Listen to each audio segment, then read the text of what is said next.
नमस्कार सर्वांना. तर आज बनवणार आहे तोंडी लावण्यासाठी ओल्या नारळातली मिरची. त्यासाठी मी नारळ इथं खवून घेतलाय.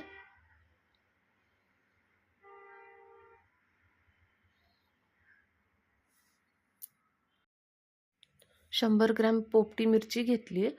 ही तिखट खूप कमी असते, थोडीशी तिखट पण असावी म्हणून इथं 3 तिखट मिरच्या घेतल्यात. मिरच्या स्वच्छ धुवून पुसून घेतल्यात. आता ह्या चिरून घेणार आहे, देठ काढून घ्यायचे. अशा उभ्या चिरून घ्यायच्यात आणि याचे बारीक बारीक तुकडे करून घ्यायचे.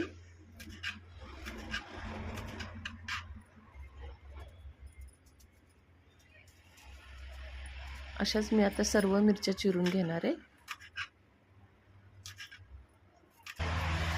मिरच्या आपल्या चिरून झाल्यात. 7-8 लसणाच्या पाकळ्या घेतल्यात. 3 मिरच्या चिरून घेतल्यात. आता एक पळी तेल टाकून घेणार आहे. 1 चमचा मोहरी टाकायची आहे. मोहरी तडतडली की आता लसूण ठेचून घेतलाय बारीक, तो टाकून घ्यायचा आहे.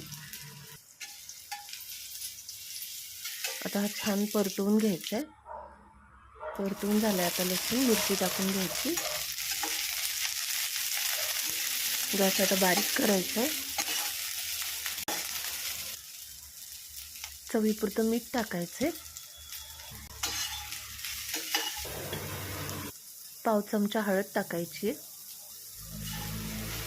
आणि परत एकदा मिक्स करून घ्यायचं. गॅस बारीकच ठेवायचा. आता पाण्याचा थोडासा शिंतोडा मारायचा आणि परतवून घ्यायचं. आता 3 चमचे मी ओला नारळ टाकला इथे आणि बारीक गॅसवरच हे परतवून घेणार आहे 1-2 मिनिटासाठी. मिरची आपली तयार झाली. गॅस बंद करायचा आहे. तोंडी लावण्यासाठी मिरची खूप छान लागते. एकदा करून बघा.